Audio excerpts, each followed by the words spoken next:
Buenos días, hermanos, ¿cómo están? Gracias a Dios, qué bueno que nos damos cita en esta mañana. Hemos hecho lo que en sí representa el motivo más importante de nuestra reunión, que es adorar a nuestro Señor, bendecirlo, agradecerle, porque eso nos hace conscientes de que somos enteramente dependientes de Dios, ¿verdad? No nos bastamos a nosotros mismos, no somos autónomos. El Señor sí desea que seamos autosuficientes en el uso de los dones, las habilidades y los recursos que nos ha dado, a fin de que seamos productivos, así como un padre espera que su hijo en el proceso de crecimiento y desarrollo logre un nivel de autosuficiencia, pero no de autonomía, ¿verdad? Nosotros tenemos que ser diestros, hábiles, ágiles en el uso de los dones y recursos que Dios nos ha dado para ser proactivos en el acto de darle gloria en la tierra a su nombre, pero dependiendo siempre de su gobierno, ¿verdad? Y un poco vamos a hablar de ello en esta mañana a través de nuestra serie sobre las bienaventuranzas. Recordarán que estamos estudiando esta serie de temas basados en la primera parte del Sermón del Monte dictado por nuestro Señor Jesucristo. Y vamos a Mateo 5:5. De hecho, vamos a Mateo 5 desde el versículo 1. Y dice así la Biblia: Viendo la multitud, subió al monte y sentándose vinieron a él sus discípulos. Y abriendo su boca les enseñaba diciendo: Bienaventurados los pobres en espíritu, porque de ellos es el reino de los cielos. Bienaventurados los que lloran, porque ellos recibirán consolación. Bienaventurados los mansos, porque ellos recibirán la tierra por heredad. Vamos a orar. Señor, venimos ante ti en esta mañana con una actitud de humildad, la cual te pedimos verifiques por tu Espíritu Santo su nivel de autenticidad. No queremos engañarnos a nosotros mismos, queremos realmente ser honestos, reflexivos sobre nuestra situación, Señor, ante tu gloriosa santidad y poder observar nuestras debilidades pecaminosas, nuestros desvíos humanos, nuestras limitantes, Señor Dios, para poder presentarnos delante de ti reconociendo la necesidad de tu intervención. En esta mañana te pedimos perdón por el pecado que hemos cometido. Ayúdanos a vivir en integridad. Y esto sea para la gloria de tu nombre. En Cristo Jesús. Amén y amén. Bueno, estamos avanzando. Si no me equivoco, este es el tema número 4 de la serie.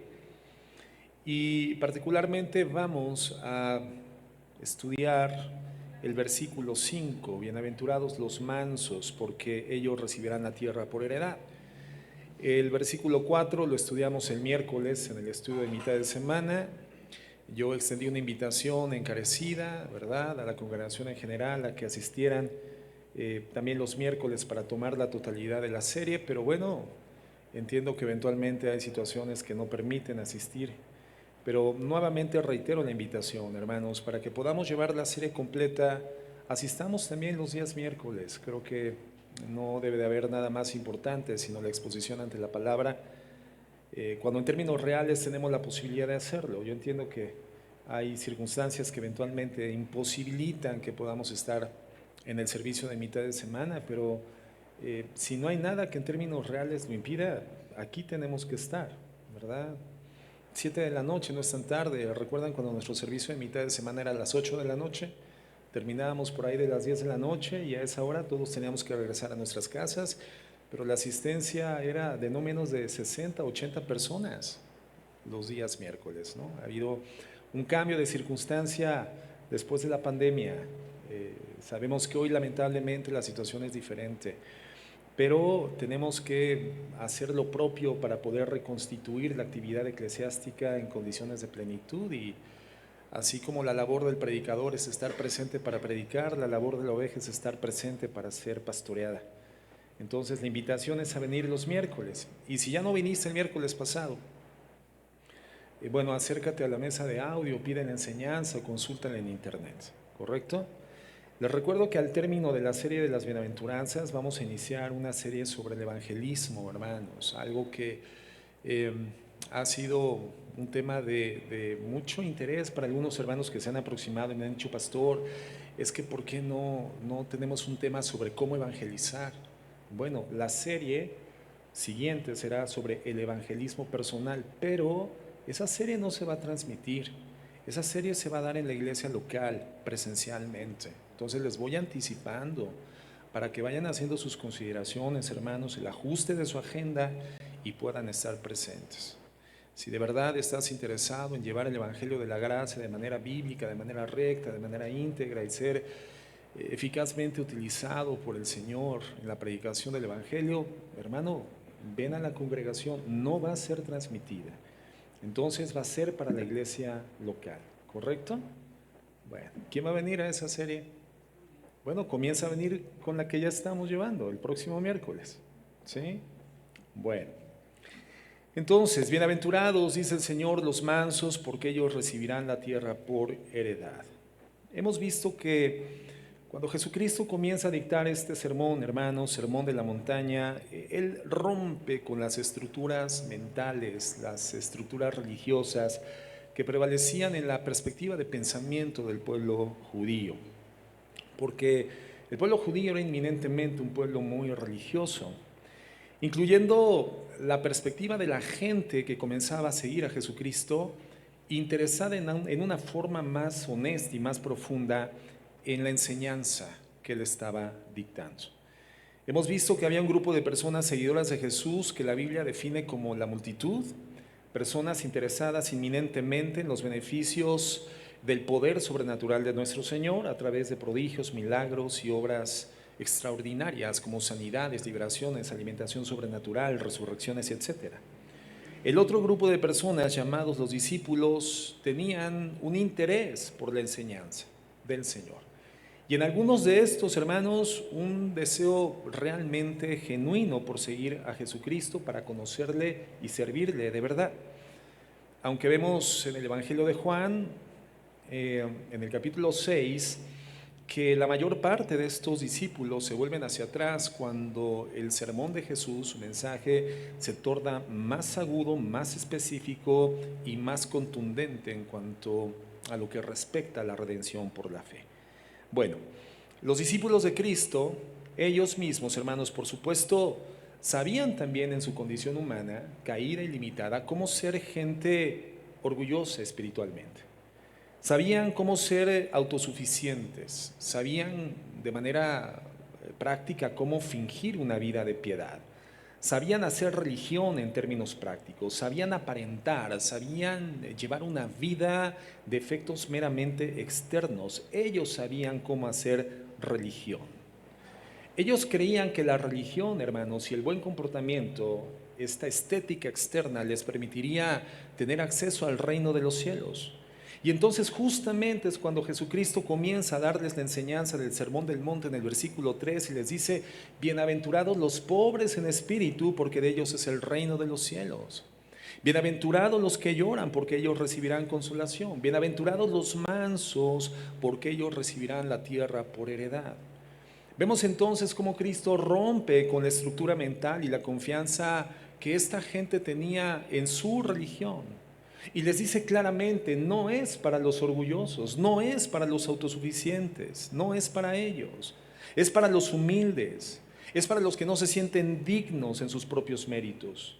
Es para la gente que se sabe miserable espiritualmente, como pordioseros en su condición humana, pecaminosa y caída delante de la santidad de Dios.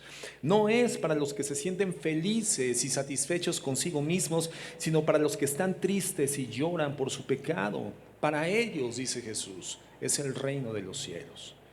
Entonces, Cristo rompe completamente con este panorama religioso e introduce la verdad espiritual. Jesús quería un espíritu quebrantado. Jesucristo quería un corazón que llora. Y eso era necesario para entrar en su reino. De hecho, continúa siendo necesario para entrar en el reino del Señor. Cuando Jesucristo dice, bienaventurados los mansos, esto continúa siendo contracultural, completamente. ¿Por qué? Porque la sociedad del mundo y de hecho así es en nuestros días, los fuertes son los dignos, hermanos. Las personas que alcanzan las metas, concretan los proyectos, son las que son dignas de admiración. Los que logran los rankings más elevados de popularidad son los admirables y son los que establecen el modelo a seguir, la moda siguiente. Eso es en la cultura del mundo de todos los tiempos. Y en Juan 8:31, Jesús confronta a sus seguidores ante su propia religiosidad. En Juan 8:31 él dice: entonces Jesús dijo a los judíos que habían creído en él: si vosotros permaneciereis en mi palabra, seréis verdaderamente mis discípulos y conoceréis la verdad, y la verdad les hará libres. Le respondieron: linaje de Abraham somos, jamás hemos sido esclavos de nadie. ¿Cómo dices tú, seréis libres? Esta era la petulancia, hermano, que significaba la forma de pensamiento, la cultura, la idiosincrasia, la forma en la cual procesaban la realidad los judíos de la época del segundo templo o de la época de nuestro Señor Jesucristo. Ellos con indignación dicen: pero ¿cómo? Si somos linaje de Abraham y tú dices que somos esclavos. Quiere decir que la confianza de esta gente estaba enteramente depositado en su credo religioso. Y no estaba mal, porque el credo religioso judío se encontraba fundamentado en los principios de la ley de Dios. Pero perdieron de vista que la ley no les fue dada para ser salvos, sino que la ley les daba el testimonio de su urgente necesidad de ser salvos por medio de un mediador, un Mesías que sería enviado por Dios. Ellos perdieron de vista esto y creyeron que podían dar cumplimiento a la ley de Dios, y esto era una imposibilidad, pero estéticamente era lo que les interesaba representar dentro del núcleo social religioso. En el verso 34 Jesús le respondió: de cierto les digo que todo aquel que hace pecado, esclavo es del pecado. Entonces, eran personas tan orgullosas que habían olvidado todos los cautiverios que históricamente los habían sujetado en esclavitud. El imperio egipcio, medo-persa, asirio y en ese momento particularmente el imperio romano. Sin embargo, hermanos, tenemos que reconocer que a pesar de la religiosidad de esta gente, existía en el pueblo un deseo real de la llegada de un Mesías, un deseo genuino de la llegada de un libertador. Y cuando Jesucristo inicia su ministerio, sucede lo siguiente. Vamos a Marcos 1:14, por favor. Dice así: después de que Juan fue encarcelado, Jesús vino a Galilea, predicando el evangelio del reino de Dios, diciendo: el tiempo se ha cumplido y el reino de Dios se ha acercado. Arrepentíos y creed en el evangelio. Observemos, hermanos, con detenimiento y sensibilidad la magnitud de este mensaje. El Señor está diciendo delante de esta gente: el reino de los cielos, el reino de Dios se ha acercado, arrepiéntanse y crean en el evangelio. Un mensaje que jamás había sido emitido por la boca de ningún rabino, de ningún predicador, de ningún profeta. Y de la boca de nuestro Señor Jesucristo, delante de esta gente religiosa, está siendo emitido el mensaje de redención. Y les está diciendo: el reino de los cielos se ha acercado, es tiempo de arrepentimiento. Entonces tenemos un hombre que hablaba como ningún otro. Tenemos a una persona que con una autoridad que jamás había sido vista ni percibida ni atestiguada por los ojos judíos, estaba delante de ellos. Una autoridad extraordinaria. Quizás este sería el Mesías. Seguramente era la reflexión que prevalecía o comenzaba a emerger en el corazón de la audiencia. Entonces, cuando Cristo alimenta a la multitud milagrosamente, es cuando particularmente vemos en la historia bíblica, estaban listos para creerlo. Y por lo tanto estuvieron dispuestos a, en ese mismo momento, levantarlo a la condición real, con la corona judía, es decir, en términos políticos, establecer a Cristo como el rey de los judíos. Y de hecho, cuando Jesucristo se percata y él, sabiéndolo todo, percibe la intención maligna del corazón de esta gente, él cruza del otro lado del río. ¿Se acuerdan de la narrativa?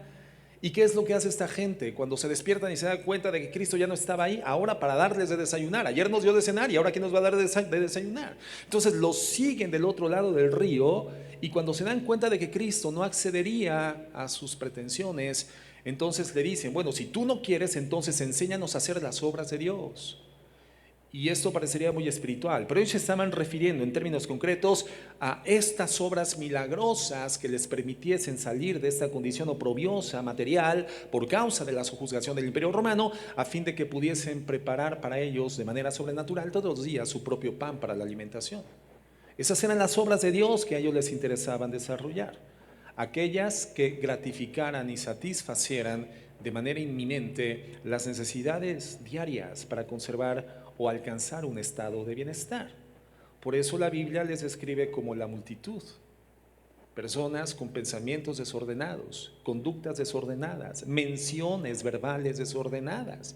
Y como comentábamos desde el primer estudio, cuando la Biblia les menciona como una turba, como una multitud o como una chusma, no lo hace despectivamente, sino que lo hace descriptivamente. Esta era descriptivamente la condición del corazón de esta gente. Ahora, dentro del contexto religioso, hermanos, existían 4 grupos principales entre los judíos. Tenemos en primer lugar a los fariseos, los saduceos, los celotes y los esenios. Los celotes eran los activistas políticos muy preocupados no tanto por las cosas religiosas, sino por las cosas del devenir cotidiano dentro de la nación. Por otro lado, tenemos a los fariseos, que eran los conservadores religiosos. Por otro lado, hermano, tenemos a los saduceos, que, digámoslo así, eran personas con una perspectiva liberal en torno de los temas religiosos, y los esenios, que eran los extraños, los místicos, los apartados, los segregados, que tenían una intención muy enfática en vivir de manera práctica la santidad. Los esenios vivían en las cuevas de Qumran, hermano, que es donde particularmente se encontraron los rollos del Mar Muerto en el siglo pasado, y que gracias a esta secta mística y muy cuidadosa de la transmisión, la escritura, el copiado de los textos bíblicos antiguos, hermanos, del Antiguo Testamento, hoy podemos conservar estos extraordinarios escritos, los rollos del Mar Muerto. Bueno, los celotes creían que el Mesías sería un general militar que establecería un nuevo gobierno derrocando por la fuerza el poderío del Imperio Romano. Los fariseos estaban igualmente deseosos de derrocar a Roma, pero ellos esperaban que esto sucediera de forma sobrenatural a través de un acto milagroso de parte de Dios. Los celotes esperaban un Mesías militar, los fariseos un Mesías religioso. Los celotes esperaban acciones militares del Mesías, en tanto que los fariseos creían que mediante un milagro Roma sería aplastada. Incluso los apóstoles tenían una expectativa similar de parte de Jesucristo. En Hechos 1:6, fíjense lo que sucede. Dijeron entonces los que se habían reunido y le preguntaron diciendo: Señor, ¿restaurarás el reino de Israel en este tiempo? Entonces, ¿cuál era el sentir que en forma común centralizaba la expectativa de la gente en torno de Jesucristo? La restauración del reino a Israel, el restablecimiento de las condiciones antiguas, una condición libre del oprobio y del sojuzgamiento del Imperio Romano, una condición de libertad física, de libertad política, de libertad administrativa, de libertad de desplazamiento, una condición autónoma del Imperio Romano que en ese momento en forma vigente cautivaba a los judíos. Pero evidentemente, hermanos, ese no era el propósito de Jesús. En Juan 18:36, recuerdan ustedes, cuando Pilato le pregunta que si él era el rey de los judíos, la respuesta de Cristo es: mi reino no es de este mundo. Si mi reino fuera de este mundo, mis servidores pelearían para que yo no fuera entregado a los judíos, pero mi reino no es de aquí. Jesucristo fue enfático: mi reino no es de este mundo. Y este tema del reino de Dios lo estudiamos hace algunas semanas. Entonces, la esperanza de la restauración política y religiosa, hermanos, para los judíos, independientemente de la sección a la cual pertenecieran religiosamente, fariseica, esenia, celotes o bien saduceos, hermano, era un sueño que no sería realizado por la actividad ministerial de Jesucristo. Sin embargo, era el deseo que prevalecía en el corazón de esta gente. Y esto produjo que a lo largo de la historia del judaísmo pudiéramos o podemos observar cómo surgen falsos mesías, falsos cristos, falsos libertadores de la nación de Israel, porque ellos anhelaban esto, ellos anhelaban a alguien que pudiera derrocar a Roma. Pero antes de que viniera una independencia judía, hermanos, tenía que venir una salvación judía. Antes de una liberación física y política, tendría que ser manifiesta una salvación para el pueblo de Dios. Eso en el orden, hermano, era lo primordial.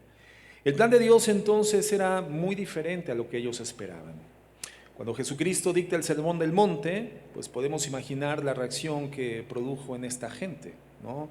Que esperaba que el Mesías derrocara a Roma militarmente o milagrosamente, porque el deseo era ese, que seamos libres de este imperio. Y Jesucristo viene y les dice: felices los pobres en espíritu, bienaventurados. El máximo nivel de bienestar es para aquellos que se encuentren en esta condición de pobreza espiritual, miseria y bancarrota. Felices, bienaventurados, el máximo nivel de equilibrio, estabilidad en términos morales, psicológicos, conductuales, para aquellos que son conscientes de su miseria espiritual y por tanto lloran por la comisión de su pecado y se arrepienten. Entonces podemos pensar que en la mente de esta gente comenzó a emerger la pregunta: ¿qué tipo de Mesías es este? ¿Qué tipo de ejército va a conjuntar con ese mensaje? ¿Un ejército de cobardes y de gente que llora y de gente mansa? Evidentemente, hermano, decepciona a los activistas políticos porque él no iba a llevar a cabo una revolución armada. Decepciona a los religiosos porque con su poder sobrenatural, pues solamente sanó a los enfermos, resucitó a los muertos, liberó a los demonios, multiplicó panes y peces. Con su poder calmó las tempestades, pero evidentemente no destruiría a Roma a través de un efecto sobrenatural. Y cuando lo vieron colgado en una cruz, golpeado por los romanos, con una corona de espinas traspasando su cráneo, dijeron: este no es el Mesías que esperábamos, este no es el Mesías que queremos, crucifíquenlo y denos a otro, es más, denos a Barrabás. Lo odiaron porque los decepcionó, porque no satisfizo sus expectativas. Y aparte la Escritura establecía claramente: maldito aquel que sea colgado en un madero.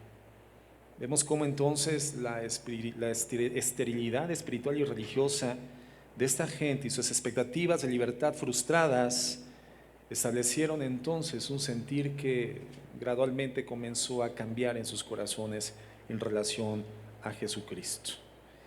Ni siquiera creyeron en la resurrección del Señor, la cual fue vista por más de 500 personas. Y por eso el mensaje de los discípulos de Cristo, de los apóstoles, siempre establecía como un elemento central la resurrección de Jesucristo. Pero todo comienza, hermanos, en este momento, en ese mensaje en el que Jesús les dice: bienaventurados los mansos, porque ellos heredarán la tierra. Algo completamente contracultural. Ellos ignoraron por completo Isaías 40 al 66, donde es escrita de manera muy clara cuál es la personalidad del siervo sufriente, del siervo Mesías de nuestro Dios. De hecho, cuando Jesucristo se presenta ministerialmente en la sinagoga judía, él cita Isaías 61. Y fíjate cómo lo hace, lo vemos en Lucas 4:16. Vamos ahí, por favor. Dice así: vino a Nazaret, donde se había criado, y en el día del reposo entró en la sinagoga conforme a su costumbre, y se levantó a leer, y se le dio el libro del profeta Isaías. Y habiendo abierto el libro, halló el lugar donde estaba escrito: el Espíritu del Señor está sobre mí. ¿Para qué? Por cuanto me ha ungido para dar buenas nuevas, ¿a quiénes? A los pobres. Me ha enviado para sanar, ¿a quiénes? A los quebrantados de corazón, a pregonar libertad a los cautivos, vista a los ciegos, y a poner en libertad a los oprimidos, a predicar el año agradable del Señor. Porque la gente desarrolló una expectativa falsa sobre el ministerio de Cristo, cuando Cristo, de manera tan clara y descriptiva, en el fundamento profético del Antiguo Testamento, el Testamento hebreo, hermanos, establece el fin particular de su misión. El Señor está hablando cuál es el objeto de su labor, el objeto de su tarea. Y habla de un grupo de personas, hermano, que es bastante despreciable, bastante indeseable. Está hablando de pobres, quebrantados, cautivos, ciegos y oprimidos. Jesucristo viene fundamentalmente para aquellos que son conscientes de esta condición espiritual o física de sus vidas. Personas oprimidas, quebrantadas, cautivas, ciegas, oprimidas. Y Pablo, hermano, nos recuerda en 1 Corintios 1:26 que todos pertenecíamos por lo menos a una de estas categorías. Por lo menos a una de estas.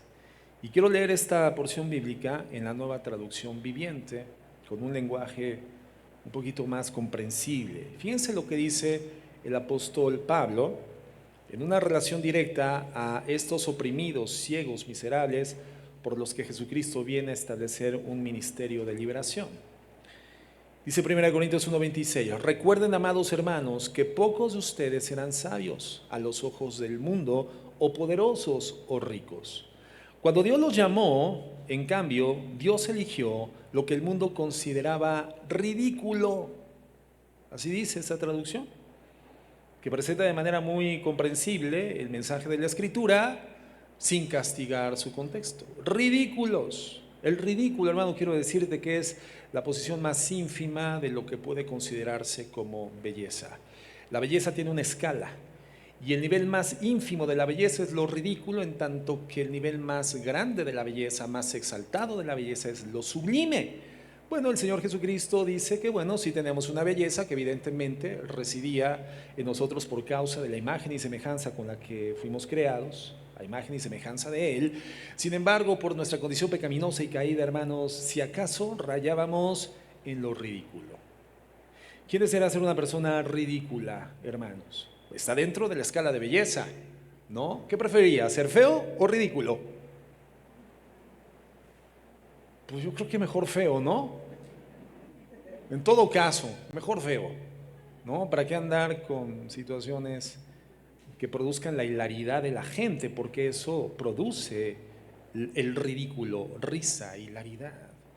Esa era la condición que ante Dios teníamos nosotros cuando creíamos que por nuestras habilidades, capacidades, destrezas, nuestros antecedentes religiosos, nuestro currículum vitae, hermano, nuestro pedigrí o abolengo, podíamos tener alguna virtud reconocible delante de nuestro Dios. Gente ridícula, hermanos, pero no éramos conscientes de ello.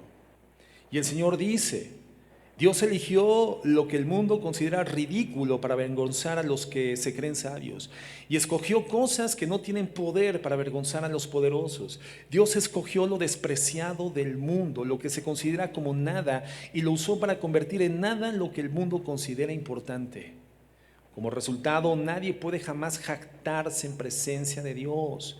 Dios los ha unido a ustedes con Cristo Jesús. Dios hizo que Él fuera la sabiduría misma para nuestro beneficio. Cristo nos hizo justos ante Dios, nos hizo puros y santos y nos libró del pecado. Por lo tanto, como dicen las Escrituras, si alguien quiere jactarse, que se jacte solamente del Señor. Entonces, hermano, es claro que Cristo no vino a derrocar a Roma. Cristo vino a derrocar nuestro orgullo, hermanos, y el reino del pecado en nuestras vidas, que era un imperio más fuerte, más potente y más esclavizante que el imperio romano. De hecho, el imperio romano no era sino una extroversión de la condición caída y esclavizada del corazón de los seres humanos.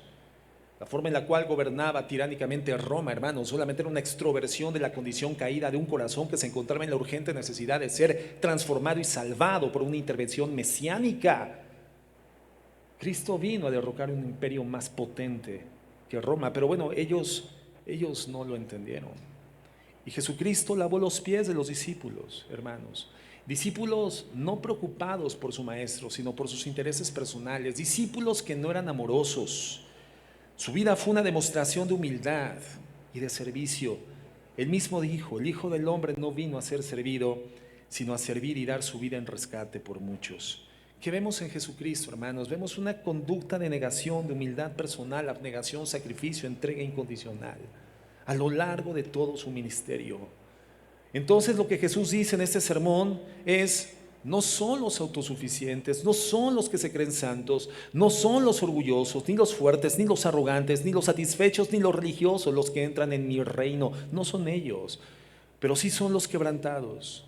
son los pobres, son los mansos, son los que lloran, son los sedientos, son los misericordiosos, son los puros, son los pacificadores, son los perseguidos y los que son calumniados y los que nunca se vengan, sino que se alegran por estas cosas. Ellos son ciudadanos de mi reino.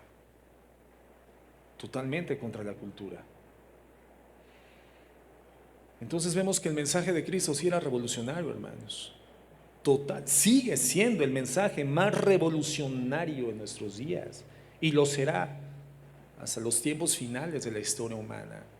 Un mensaje revolucionario que tendría que continuar transformando nuestra manera de pensar cotidianamente, hermano, porque la corriente ideológica del mundo arrastra con tal fuerza que muchas veces termina tropezando y llevándose entre su potencia la perspectiva mental ideológica de los hijos de Dios. Que continuamos buscando elementos que nos otorguen capacidades, habilidades, destrezas, que nos otorgue el dominio de ciertas circunstancias en nuestro entorno de vida, que nos presente como gente con cierto nivel de poder, gobierno sobre circunstancias. ¿Cómo somos seducidos tan fácilmente por este mensaje, hermano, que es contrario a la cultura del reino de los cielos? Y el Señor es enfático, y por eso, hermano, las bienaventuranzas, palabra que ya hemos comentado, representa, significa el nivel máximo de bienestar, estabilidad mental, psicológica, conductual, el equilibrio moral al cual nosotros podemos aspirar como hijos de Dios, porque esto forma parte de las virtudes de la naturaleza divina. Y nosotros hemos sido hechos participantes de la naturaleza de Dios, lo que no nos hace dioses, pero sí nos hace percibirnos como personas que espiritualmente hemos sido productos de un nuevo nacimiento conforme a la imagen restablecida de Cristo por la redención en el Calvario a favor de nosotros, porque nosotros hemos creído. Estos, hermanos, son los preceptos de vida del reino de Dios. Un mensaje revolucionario. Dios no necesita a los ricos y a los famosos. Dios no necesita a los influyentes. Porque entonces nuestro afán es por la riqueza, la fama y la influencia. Nuestro Señor pone las cosas en orden y les dice: ¿quieren estar en mi reino? Los que están en mi reino son los que están en bancarrota espiritual, del versículo 3, son los que lloran por su pecado, del versículo 4, y son los mansos, del versículo 5. Bien, ¿dónde comienza la mansedumbre, hermanos? Bueno, la mansedumbre comienza en una actitud reflexiva y contemplativa de la santidad de Dios. Y eso termina derivando en nosotros un deseo de santidad, un deseo de justicia. La mansedumbre es una respuesta a mi conciencia de pecado, al estado miserable, al llanto por mi maldad, a la consecuencia, hermanos, insalvable de mi pecado en condición personal, que me lleva entonces al llanto de arrepentimiento del que predicábamos el miércoles pasado. Y esa condición de arrepentimiento entonces y la conciencia del perdón otorgado por gracia de parte de nuestro Dios, esa condición que lleva a mi espíritu una regeneración, esa condición que lleva a mi ser interno una verdadera experiencia de paz, de saciedad del alma, entonces genera naturalmente en mi vida mansedumbre. Nos damos cuenta entonces de que el discurso de nuestro Señor Jesucristo lleva una secuencia sobrenaturalmente lógica de este crecimiento, este progreso, este avance en el estado bienaventurado de los que hemos creído en Él. La conciencia del quebranto, la conciencia de la bancarrota espiritual, la miseria espiritual sin Cristo y por lo tanto el llanto por el pecado que nos guía al arrepentimiento y en consecuencia una vida de mansedumbre ante la consideración de la santidad de Dios y mi condición pecaminosa insalvable. Mansedumbre, hermanos, es una palabra que en el griego significa ser gentil, ser amable, ser afable. La mansedumbre denota un carácter desarrollado para aceptar un gobierno superior sobre nuestras vidas. Es un carácter desarrollado, es un carácter firme, es un carácter estable, es un carácter sólido que le permite soportar humildemente un gobierno sobre la vida. La mansedumbre entonces no tiene nada que ver con debilidad, hermanos. La mansedumbre tiene que ver con docilidad. La capacidad de llevar una rienda que dirija un jinete sobre tu vida. Imagínate como un caballo. Voltea a ver a tu hermano y dile, a ver, relincha. Imagínate como un caballo, hermano. Un caballo que no tiene gobierno, que no tiene control sobre su potencia. Un caballo que se encuentra en la plenitud del desarrollo físico y por lo tanto con un brío, con una fortaleza extraordinaria que le puede llevar a recorrer por horas, millas y millas de distancia sin descansar, con un solo sorbo de agua, con un solo bocado de pasto, de alfalfa, no sé, lo que coman los caballos, hermano, y que puede manifestar la fortaleza del vigor de su plenitud, pero que no tiene rumbo, pero que no tiene destino, pero que no tiene gobierno. ¿A dónde va ese caballo? A cualquier lugar. ¿Qué va a lograr ese caballo? Absolutamente nada, aunque tenga la fuerza.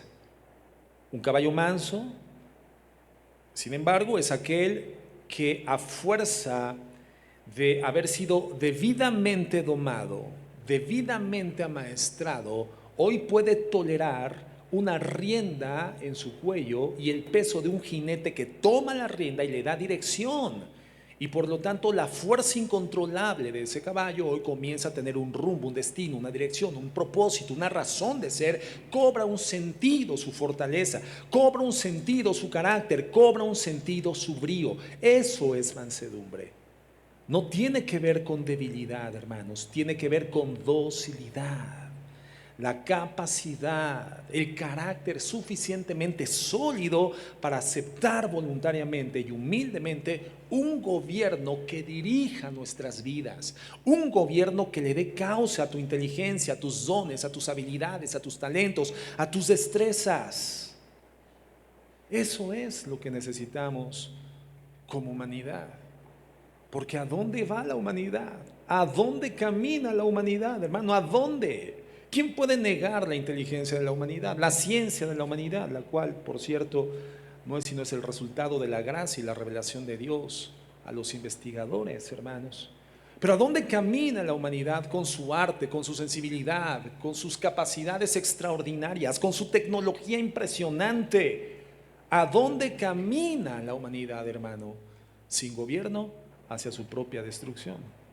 A ningún lugar productivo. Y delante de Dios en el futuro, a darnos cuenta de que hicimos el más triste de los ridículos delante de Dios, creyendo que éramos dioses para nosotros mismos y podíamos gobernarnos. ¿A dónde camina tu matrimonio sin una rienda? ¿A dónde camina tu paternidad sin un gobierno divino sobre tu vida? ¿A dónde camina tu economía, tus decisiones materiales y financieras sin el gobierno de Dios en el fundamento de su palabra? ¿A dónde caminan tus hijos sin la instrucción de Dios como frontales ante sus ojos todos los días, desde el despertar hasta el acostarse? ¿A dónde camina tu humanidad sin un gobierno y con toda su fuerza y con toda su inteligencia y con toda su destreza, pero sin un gobierno? A tu propia autodestrucción, a la dilución de tu matrimonio, a la dilución de tu familia. Mansedumbre entonces denota eso, hermano, carácter desarrollado, para poder aceptar sobre de sí mismo la posibilidad de un gobierno que humildemente establece, hermanos, nuestra necesidad de sujetarnos a Él. En Mateo 11:27, fíjate lo que dice Jesús. Todas las cosas me fueron entregadas por mi Padre, y nadie conoce al Hijo sino el Padre, ni al Padre conoce a alguien sino el Hijo, y aquel a quien el Hijo lo quiera revelar. Venid a mí, los que estáis trabajados y cargados, y yo os haré descansar. Este descanso al que se refiere el Señor Jesucristo, por supuesto, apela a estos atributos que forman parte del estado bienaventurado, hermanos. Un descanso del alma, un descanso de la mente, un descanso del corazón, un descanso de esta búsqueda constante de la respuesta a aquello que representan las grandes cargas, las grandes tragedias, los graves problemas de nuestras vidas. Por eso el versículo 27 dice Jesús: a mí es a quien el Padre me entregó todas las cosas. Nadie conoce al Hijo sino el Padre, y nadie conoce al Padre sino el Hijo, y aquel a quien el Hijo se lo quiera revelar. Es decir, tienen que terminar con esta búsqueda religiosa. Tienen que terminar con este intento humano. Tienen que dejar de articular sus capacidades y esfuerzos naturales para intentar salvaguardar el estado de sus vidas, para intentar entrar en una condición salvífica, para intentar ser libertados de los pesos y los lastres que lapidan sus vidas. Dejen de hacerlo, dice el Señor, dejen de hacerlo. En cambio, vengan a mí, todos los que están trabajados y cargados, porque yo tengo el descanso. Porque nadie conoce al Hijo sino el Padre, y nadie conoce al Padre sino el Hijo, y aquel a quien el Hijo lo quiera revelar. Entonces, ¿cuál es el descanso? Llegar al Padre a través de ¿quién? A través del Hijo. Por eso Jesús dice: yo soy el camino, yo soy la verdad, yo soy la vida. Nadie viene al Padre si no es por mí. Y continúa diciendo en el verso 29, llevad mi yugo sobre vosotros y aprended de mí. ¿Qué nos dice el Señor? Yo soy el modelo. El modelo no son los fuertes, el modelo no son los famosos, el modelo no es el que logra las metas, los objetivos, concreta los planes, el modelo no es el poderoso ni el famoso, el modelo no es el influyente. No, dice: aprendan de mí, que soy manso y humilde de corazón, y entonces hallaréis descanso para sus almas, porque mi yugo es fácil, si mi gobierno sobre ustedes es fácil, y mi carga es ligera. Este estado que menciona Jesús, el descanso del alma, ¿qué podría ser sino un estado bienaventurado, hermanos? La verdadera bienaventuranza, paz, estabilidad para el alma. Pero el Señor dice: aprendan de mí. ¿Y qué requiere el aprendizaje, hermanos? ¿Qué involucra?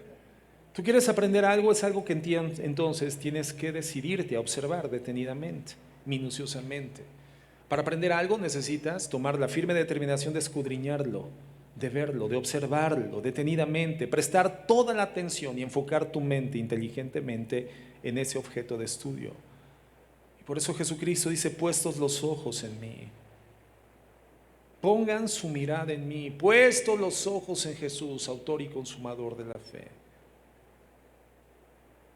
Nuestros ojos tienen que estar puestos en Cristo, hermanos, el cual por el gozo puesto delante de él sufrió la cruz y menospreció el oprobio.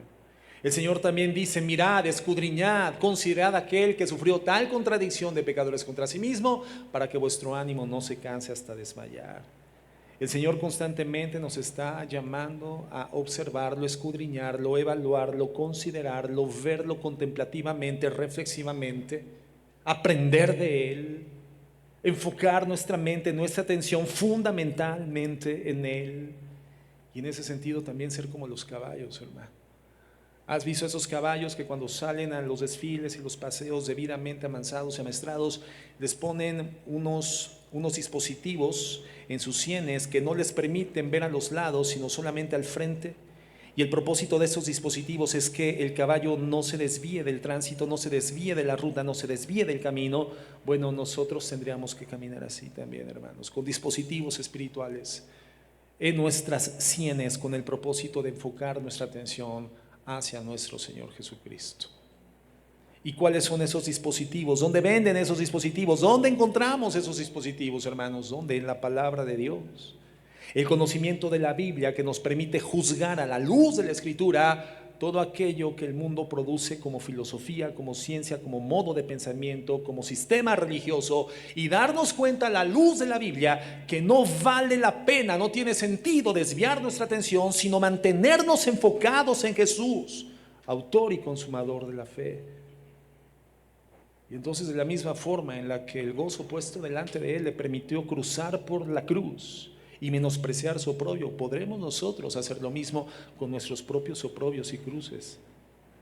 Y entenderemos que la única forma de ser bienaventurados, vivir en estabilidad, en gozo, en paz, es por vía de una vida que acepte su yugo, que acepte su gobierno, su rienda, dirigiéndome, hermanos, dirigiendo nuestras vidas.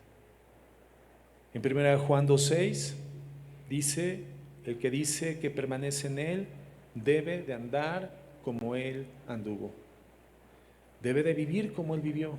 Ejemplo tenemos, hermanos, en Jesucristo el justo, que cuando le maldecían, Él no respondía con maldición. Es decir, la forma de vida de Jesucristo en la tierra estaba definido por un sentido común sobrenatural, un sentido común espiritual, no un sentido común racional o natural. Hemos comentado en algún momento, el sentido común podemos definirlo como la capacidad de reacción inmediata ante un efecto externo que pone en entredicho mi estado de bienestar. Lo hemos ejemplificado como cuando alguien, ¿verdad?, te apunta con una resortera, ¿no? Tú no sabes si la resortera realmente tiene un proyectil que puede dañarte, pero si alguien te apunta con una resortera, ¿qué te hace hacer el sentido común? Hacerte un lado, ¿no? Es así, a ver si es cierto. A ver, aquí y aquí. No, hermano. El sentido común te hace agacharte, buscar el resguardo, una protección. Y si ya ves que el proyectil viene hacia ti, el sentido común, hermano, es reactivo, no es reflexivo. No es reflexivo, es reactivo.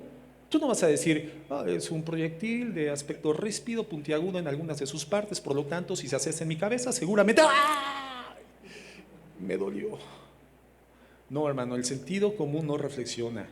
El sentido común reacciona en función de una reflexión previa, un aprendizaje previo que te lleva a saber cuál es la conducta inminente que tienes que desarrollar ante una circunstancia de riesgo, de peligro. Entonces el sentido común es aquel que cuando vas en la calle manejando alegremente y no te das cuenta y te le metes a la persona del carril derecho y te recuerda que no has ido a visitar a tu mamá en algunos días, el sentido común que te dice, pues la tuya también.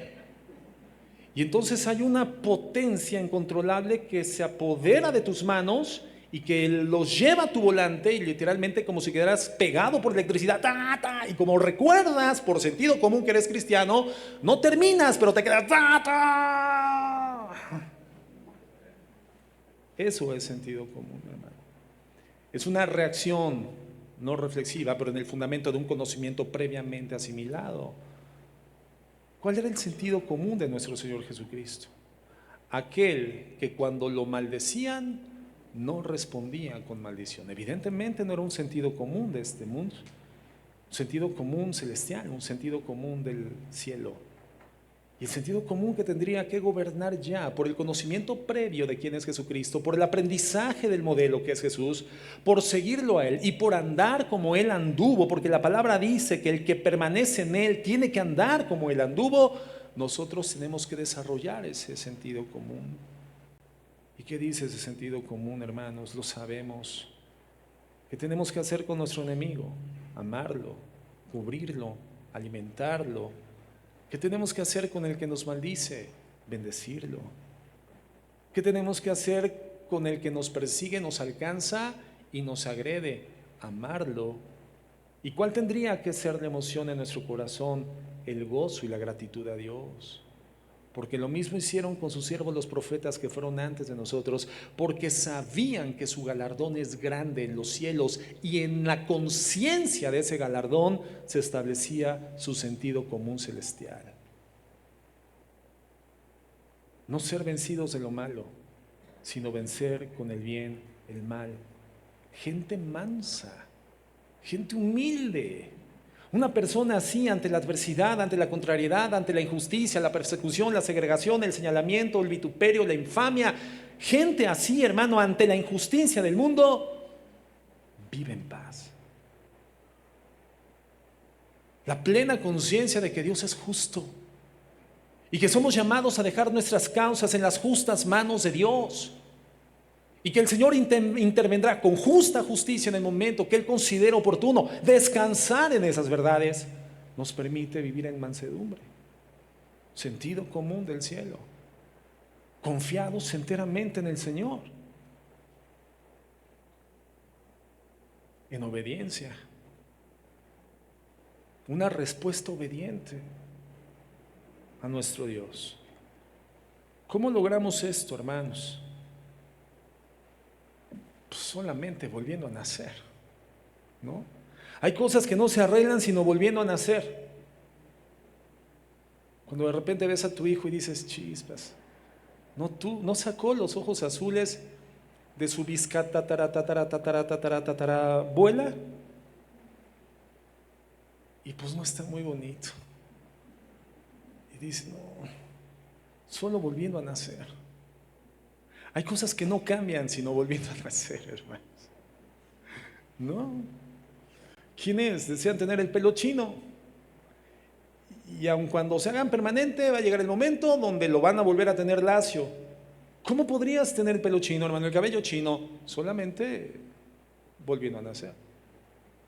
Hay quienes desean tener el cabello lacio y se lo alacian con productos, ¿verdad? Y ahora estas técnicas modernas, no recuerdo cómo se llaman, pero bueno, técnicas modernas, ¿verdad? Que además son muy costosas. Pero ¿qué pasa cuando te bañas, hermana? Otra vez, ¿verdad? Tienes que volver a comprar sedal rizos definidos porque tu cabello es chino. ¿Y cómo podrías tenerlo lacio? Solamente volviendo a nacer. Hay cosas, hermanos, que solamente se resuelven volviendo a nacer. ¿Cómo podremos entonces vivir en mansedumbre? ¿Cómo la bienaventuranza podría ser la realidad y el estado y la condición permanente de nuestra vida? Solamente volviendo a nacer. Pero no es un nacimiento físico, es un nuevo nacimiento espiritual. ¿Cómo, hermanos? Entrar en el reino de los cielos, solo volviendo a nacer, que fue el mensaje que Cristo le da a Nicodemo en aquella noche que es visitado por este hombre sabio religiosamente en el conocimiento de la ley. Y Jesucristo le dice, Nicodemo, te es necesario volver a nacer. Y la suprema inteligencia espiritual de ese hombre le dice, Señor, pero volver al vientre de mi madre otra vez, ahora sí la mato, ahora sí la mato. Y Jesucristo dice, ay, Nicodemo, eres maestro y no entiendes las cosas que son del Espíritu. Tienes que nacer del agua y del Espíritu. El agua como un símbolo representativo de la palabra de Dios. Y evidentemente el bautismo en agua, que no da la salvación, pero da testimonio del estado redimido por el poder del Espíritu Santo, vivificando la palabra de Cristo en tu corazón y llevándote a entender tu condición caída, limitada, insalvable y la necesidad inminente de la intervención de su condición mesiánica a favor de tu vida. Volviendo a nacer, hermanos, solamente así. Segunda de Corintios 3:18 dice así, dice, por tanto, nosotros todos, mirando a cara descubierta como en un espejo la gloria del Señor, somos transformados de gloria en gloria en la misma imagen como por el Espíritu del Señor. Entonces, mirando a cara descubierta, hermanos, sin obstáculos, sin vendas, las vendas que el nuevo nacimiento en Cristo Jesús, por la fe en el Evangelio de la Gracia, hizo que fuesen retirados de nuestra vista espiritual. Esas vendas que nos mantenían en condición de ceguera, pero ya no están, y que nos permite entonces esa libertad de la ceguera, esa libertad del cautiverio, aproximarnos a la palabra de Dios cara a cara, frontalmente, y comenzar a ser transformados por lo que contemplamos en la palabra de Dios. Por eso, hermano, el centro de la meditación de un hijo de Dios tiene que ser la palabra. Si un hijo de Dios, habiendo sido salvo por la fe, no está en una acción contemplativa y reflexiva sobre quién es Dios en la palabra constantemente, no va a ser transformado en su manera de pensar. Tampoco será transformado en su manera de vivir y por lo tanto no será una persona mansa. El resultado es la ausencia de la bienaventuranza en su estilo de vida. Y si en tu vida no hay bienaventuranza, entonces en tu vida hay angustia, preocupación permanente, estrés, ansiedad, desasosiego, frustración, tristeza, amargura, dolor añejo, resentimiento. Eso es lo que prevalece en el corazón de un hijo de Dios que no es transformado por su contemplación constante de la palabra de Dios. Gálatas 5:22 dice así: mas el fruto del Espíritu es amor, es gozo, paz, paciencia, benignidad, bondad, fe, mansedumbre, templanza, y contra tales cosas no hay ley. Pero los que son de Cristo han crucificado la carne con sus pasiones y deseos. Los que son de Cristo, los que somos de Cristo, crucificamos nuestra carne con sus pasiones y sus deseos. Hay una carne, hermano, de la que no nos vamos a poder desprender. Va a caminar con nosotros el resto de nuestras vidas.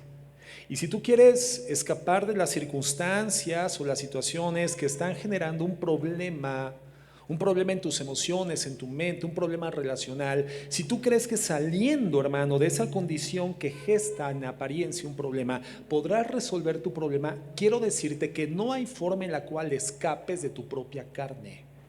A donde te vayas, a donde vueles, a donde escapes, te estarás llevando tu propia carne. El problema va contigo. Si crees que el divorcio es la resolución final a tus conflictos, hermano, no, estás equivocado.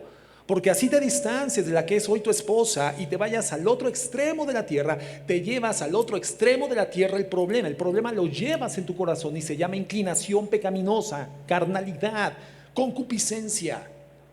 Y no solamente no resolviste el problema, te lo llevaste contigo y además añades a tu corazón una profunda sensación de soledad. Entonces, no, hermano, tenemos una carne. ¿Qué tenemos que hacer con esta carne? Darle un tratamiento cotidiano, diario, permanente.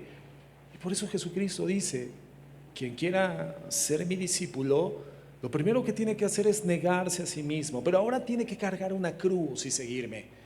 Porque la cruz, hermano, es un lugar donde se ejecuta una pena capital, es un patíbulo de muerte. Y seguir a Jesucristo se va a ver cotidianamente obstaculizado por las inclinaciones pecaminosas, concupiscentes de nuestra carne. Y si no llevo conmigo cargando una cruz donde crucificar mi carne todos los días, terminaré renunciando a mi seguimiento de Jesús. No andaré como Él anduvo y por lo tanto no permaneceré en Él. Mi vida no será renovada. Mi vida continuará en angustia, en zozobra, en tristeza, en depresión, en angustia, en preocupaciones constantes, en dolores muy añejos, en amargura muy acendrada. Nada que ver con la bienaventuranza de los mansos hijos de Dios. Dice el verso 25, si vivimos por el Espíritu, andemos también por el Espíritu. Ya vivimos por el Espíritu de Dios, hermanos. El Espíritu Santo mora dentro de nosotros, somos tabernáculos del Señor, somos el templo del Espíritu Santo. Vivimos, hermanos, por el Espíritu. Espiritualmente hoy estamos vivos por el Espíritu Santo. Entonces dice la Biblia de manera lógica, tendríamos que vivir también por el Espíritu, andar, conducirnos conforme al Espíritu Santo. No nos hagamos vanagloriosos, irritándonos unos a otros, envidiándonos unos a otros. La envidia, por lo tanto, aquí aparece como una antítesis de la mansedumbre. Tú puedes decir, no, yo soy una persona mansa y humilde de corazón, pero si eres un envidioso, una envidiosa, en ti no hay mansedumbre y por lo tanto en ti no hay paz. Hermano, la envidia es la enemiga principal o una de las enemigas principales de la paz.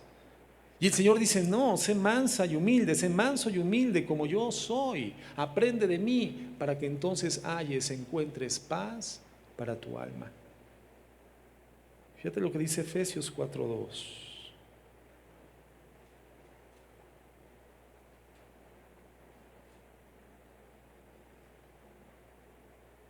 Dice, con toda humildad, voy a leer desde el verso 1. Dice, yo pues, preso en el Señor, os ruego que andéis como es digno de la vocación con que fuisteis llamados. ¿Cuál es nuestra vocación? Nuestra vocación es la fe en Jesucristo, nuestra vocación es la vida cristiana. Hemos sido llamados por Jesucristo en el estado redimido a vivir por Cristo y para Cristo.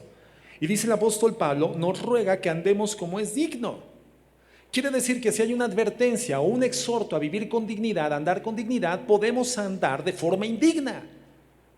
Por deducción, por eliminación. Entonces el llamado es a salir de la indignidad y a vivir con dignidad. ¿Y cómo vivimos con dignidad? Cuando vivimos con humildad, con mansedumbre. ¿Y cómo manifestamos nuestra mansedumbre, hermanos? Soportándonos con paciencia los unos a los otros. ¿Eres una persona que le cuesta soportar a cierto tipo de personas, cierto perfil de carácter, cierto perfil de personalidad? ¿Eres evasiva ante esas circunstancias del carácter de la gente que son intolerables para ti? En tu alma no hay paz. La paz que tienes es una ficción, es una emulación de la realidad, es un mero espejismo, no es real. Una persona mansa es aquella que soporta, que tolera un peso que en términos naturales podría ser indeseable, pero hoy estoy dispuesto en humildad a soportarlo y soportar el peso de la persona que no me era fácil anteriormente tolerar, va produciendo natural, sobrenaturalmente un estado de paz y de tranquilidad.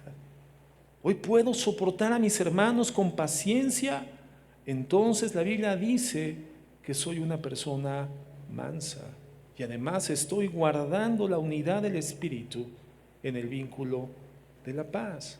Y la paz es un elemento constitutivo de la mansedumbre. Fíjate lo que dice Santiago 1, 21.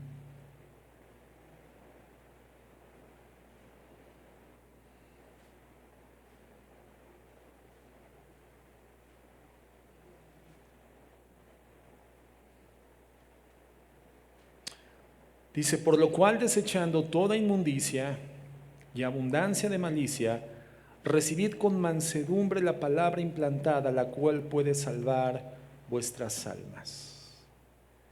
Entonces la palabra del Señor, hermanos, ante la que nos exponemos en los días de predicación, los estudios, discipulado, la escuela bíblica, la palabra del Señor ante la que te presentas cuando vas a la meditación personal de la Escritura, quiere ser implantada. Pero si en tu corazón no hay mansedumbre, hermano, entonces esa implantación no va a ser dada. Desecha por lo tanto toda inmundicia y abundancia de malicia. Otra de las bienaventuranzas que estudiaremos en los días subsecuentes, hermanos, es la bienaventuranza del puro de corazón. Y dice el Señor Jesucristo, bienaventurados los de puro corazón, porque ellos verán a Dios. Sucede entonces que hay quienes se presentan ante el estudio de la palabra, vienen a la enseñanza, asisten a las predicaciones, pero les es imposible ver a Dios. Les es imposible recibir una iluminación progresiva, refrescante de la palabra, operando directamente a la necesidad del alma, y por lo tanto el alma se encuentra conturbada, no experimenta la paz. Porque en la medida en la cual tu corazón no sea puro delante del Señor, tu corazón albergue pecado, albergue malicia, albergue impureza, está obstaculizando la experiencia relacional con Dios, rompe tu comunión con Dios, obstaculiza el flujo de bendición de Dios, el flujo de iluminación de quién es Dios hacia tu vida. En cambio, los de puro corazón son bienaventurados porque ellos pueden ver a Dios y ven a Dios ante la predicación, ven a Dios ante la palabra, ven a Dios en la reflexión bíblica, ven a Dios cuando escuchan una programación, una enseñanza, una predicación que involucra la palabra de Dios, ven a Dios todo el tiempo. Bienaventurados los de puro corazón, aquellos que no tienen malicia en su corazón. Y si tu corazón es impuro, hermano, y por lo tanto dices que yo no siento a Dios, no percibo a Dios, no veo a Dios actuando en mi condición, bueno, el problema no está en Dios, el problema se encuentra en la pureza de nuestro corazón. ¿Cómo se resuelve la impureza del corazón, hermano? ¿Cómo? ¿Dónde venden ese sanitizante? ¿Dónde venden ese desinfectante? ¿Dónde está la solución a la pureza del corazón, hermano? ¿Cómo purificas el agua, hermano? Hirviéndola. Entonces tendré que hervir mi corazón.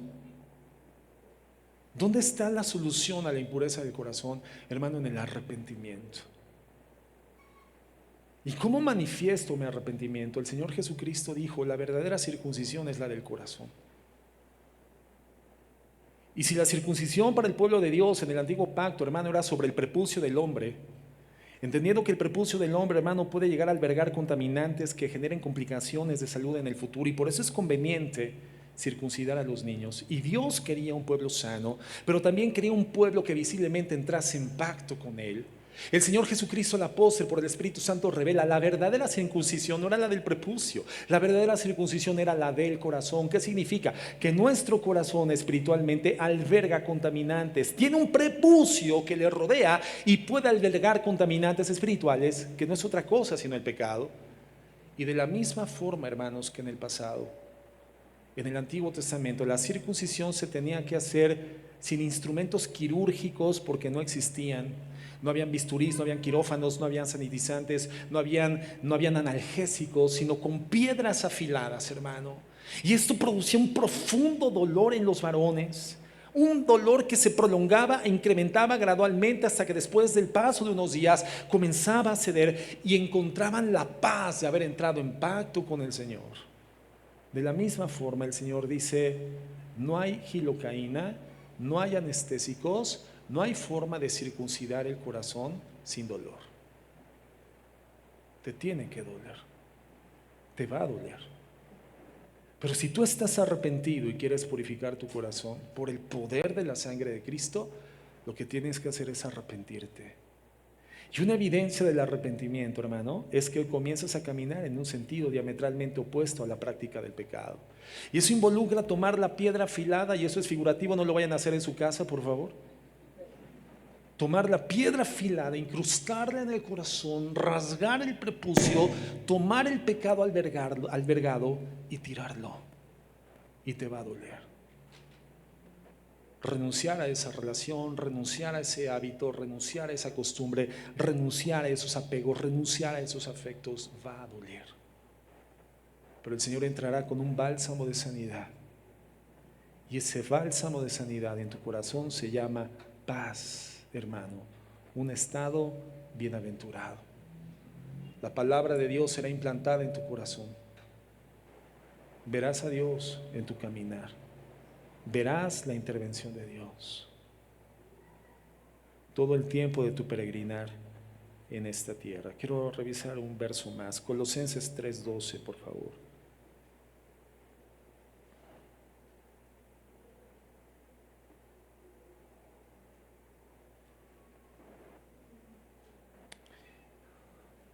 Dice la Biblia: vestíos pues como escogidos de Dios. Hay una vestimenta que debemos de portar los hijos de Dios. ¿Cómo es esta vestimenta? ¿Cómo la describe la Biblia? Es una vestimenta santa, de gente amada, con entrañable misericordia y benignidad. Es una vestimenta de humildad y de mansedumbre y paciencia. Hermanos, tenemos que vestirnos. Esa es otra ilustración que utiliza la Biblia para llevarnos a entender cómo no podemos portar algo que no nos representa hoy en día. Dicen que aunque la mona se vista de seda, mona se queda, ¿no? Entonces podemos utilizar disfraces, hermanos. Pero hay una diferencia muy grande entre un disfraz y una vestimenta original, ¿no? En esta temporada ya de fiestas patrias, ¿no?, lo podemos ver cuando tú ves una persona disfrazada y cuando ves una persona vestida. La persona que viste dignamente el atuendo de un charro, por ejemplo, ¿no?, es la persona que no utiliza el pantalón con todos sus aditamentos y después unos tenis, aunque sean Nike de color blanco. No, esa persona no está vestida de charro, esa persona está disfrazada, pero no está vestida. Una persona que quiere vestir como militar tendría que vestir todo el atuendo militar. Pero si no lleva las armas, si la pistola es de salva o si la pistola es de mentiras, esa persona no está vestida, no está uniformada, esa persona está disfrazada. Representa algo que no es en realidad. La vestimenta, por lo tanto, es algo que en la Biblia se manifiesta como la representación externa visible de lo que ha pasado internamente en tu vida. La vestimenta es un símbolo que deja al descubierto, deja en condición visible lo que hay dentro de tu vida. Y por eso la Biblia dice, ustedes tienen que vestirse de lo que son, representar lo que son. Tienen que vestir como hijos de Dios, hijos del reino, como escogidos de Dios, santos, amados, de entrañable misericordia, de benignidad, de humildad, de mansedumbre y de paciencia. Esta vestimenta, hermanos, nos hace estar en paz. Yo no sé si tú en algún momento has tenido que vestir forzadamente de alguien que no eres. No, como esos niños, ¿no?, en el pasado, que las mamás gustaban de vestirlos a los 12, 13 años de edad, con un short que les llegaba hasta abajo del pecho, ¿verdad? Calcetas arriba de las rodillas, zapatos color negro y una camisa de cuello, ¿verdad? Y por si fuera poco, su gorrito y su paleta Tootsie Pop en la boca. A los 13 años de edad, ese niño, ¿cómo salía a la calle ese niño? Sintiéndose mal. Porque ese atuendo ya no representaba lo que en su adolescencia ahora era el carácter y la personalidad de ese joven en desarrollo. En algún momento has tenido que vestir un atuendo con el que no estás a gusto, hermano, porque no te representa quién eres, pero por alguna circunstancia tienes que vestirlo, tienes que ponértelo, te sientes mal. Hermano, nosotros tendríamos que sentirnos mal como ciudadanos del reino, como escogidos de Dios, si nuestra vestimenta no es santa, de amor, de entrañable misericordia, de benignidad, de humildad y de mansedumbre, de paciencia. Tendríamos que sentirnos mal si no manifestamos estas conductas, porque esto es lo que la Biblia dice que debemos de ser como sus hijos y por lo tanto tenemos que manifestarlo. Mansedumbre. Y una vestimenta de mansedumbre es aquella que refleja, revela ante la vista pública que tu corazón es un corazón bajo un gobierno superior. Es un corazón domado, es un corazón amaestrado, es un corazón que ya acepta una rienda, un gobierno sobre de él. Entonces, hermanos, la mansedumbre implica la aceptación de la humilde posición que uno tenga. Ser apacibles y gentiles ante nuestras propias causas, pero ser feroces como un león ante la causa de Dios, ante la defensa de nuestros hermanos en la fe. Los mansos, hermanos, dice la Biblia, recibirán la tierra por herencia. Ahora entendemos que no es en este tiempo cuando los mansos van a recibir la tierra por heredad. Pero la Biblia sí menciona, hermano, y nos deja ver claramente que van a heredar en el tiempo venidero la tierra de la mano de Dios. ¿Qué es lo que van a heredar en este tiempo los mansos? Burla, oprobio, despojo. Pero en el futuro y de forma literal van a recibir la tierra cuando Cristo, el Rey de Reyes, hermano, reine durante 1000 años en paz y prosperidad. Por eso los que dicen que no hay un milenio, que ya estamos en el milenio, esa postura teológica milenial que respetamos en quienes lo han concluido de esa forma, pero entonces mi pregunta es: ¿por qué los mansos todavía no tienen la tierra por heredad? ¿Por qué los mansos continúan siendo sujetos de oprobio? ¿Por qué Satanás no está atado y echado en el abismo por este tiempo? ¿Por qué sigue suelto? ¿Por qué? Porque el milenio es un evento futuro, hermanos, un advenimiento de un reino político, real, diplomático, ejercido con perfecta vara de hierro de manos de nuestro Señor Jesucristo.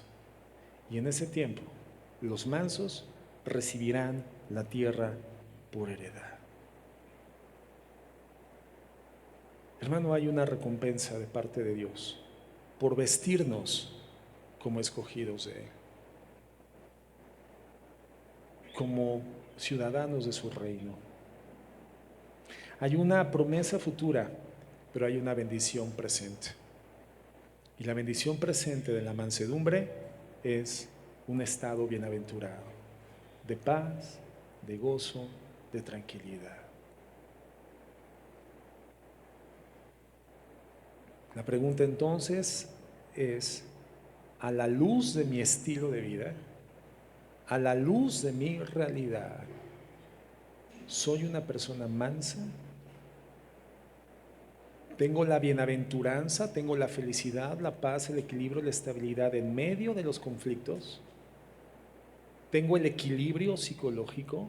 ¿Tengo la solidez de carácter para caminar en medio de la adversidad y mostrarme amoroso, paciente, de entrañable misericordia, lleno de gozo y de paz, gozándome de la injusticia, sabiendo que hay galardones que esperan por los santos de Dios en el cielo? Y esto me permite vivir en paz. Bueno, creo que todos tenemos que caminar hacia allá.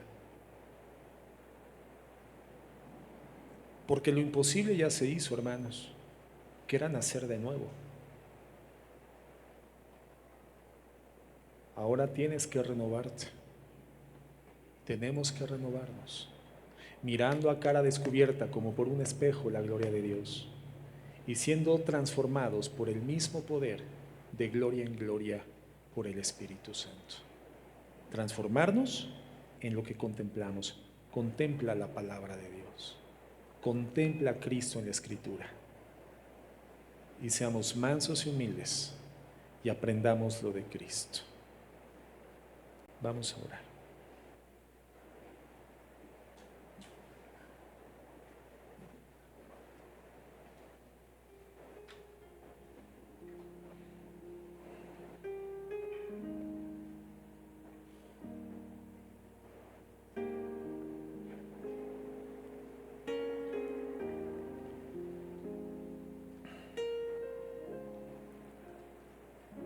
Gracias, Dios. Gracias, Jesús. Gracias por haber venido a esta tierra a darnos buenas nuevas, porque sin ti somos pobres. Gracias por venir a limpiar y a vendar y sanar nuestros quebrantos del corazón. Gracias por venir a proclamar la libertad del cautiverio, Señor, y darnos la vista que no teníamos, y darnos libertad de nuestras opresiones. Gracias por venir a derrocar el gobierno más grande, el imperio más grande, funesto y destructivo, por encima de cualquier imperio mundial, el imperio de nuestro orgullo y de nuestro pecado. Gracias por venirnos a dar la libertad.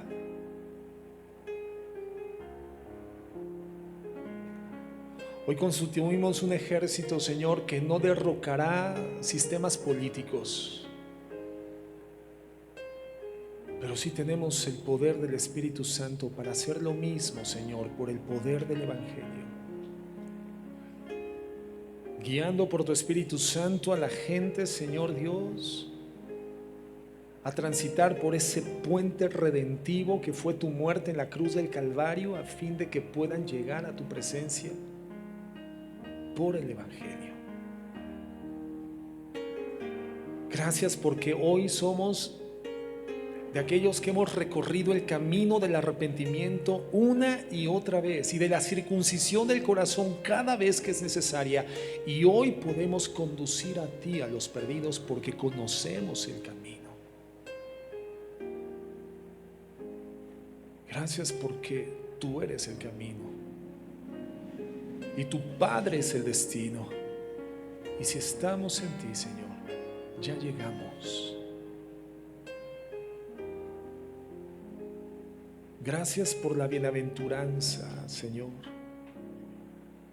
de un corazón que puede permanecer en gozo, en paz,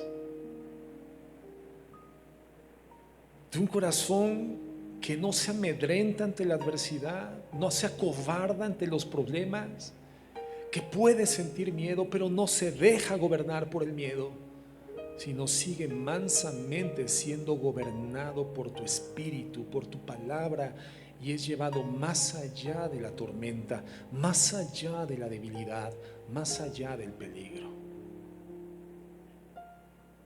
Gracias, Jesús, porque has dejado claras tus huellas y hoy podemos seguirlas. Y tu modelo palpita en las Escrituras y en nuestro corazón. Y hoy podemos seguirte y andar como tú anduviste, Cristo.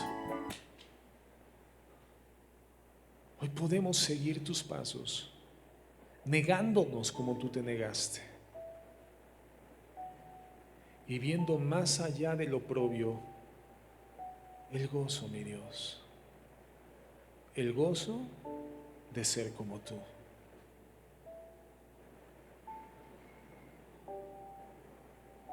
Señor, que tu iglesia, Casa de Oración Uruapan,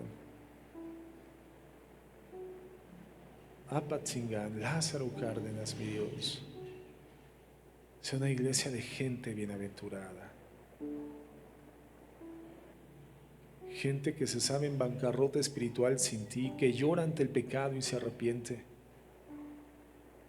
y que ante la contemplación de tu santidad sabe dirigir su vida en humildad, en humillación delante de ti. Sabe disponer su vida bajo tu gobierno, bajo tu rienda y bajo tu dirección. Y si no hemos sido gente mansa, Señor, perdónanos. Gracias por enseñarnos, mi Cristo. En tu nombre precioso, amén y amén. Bien.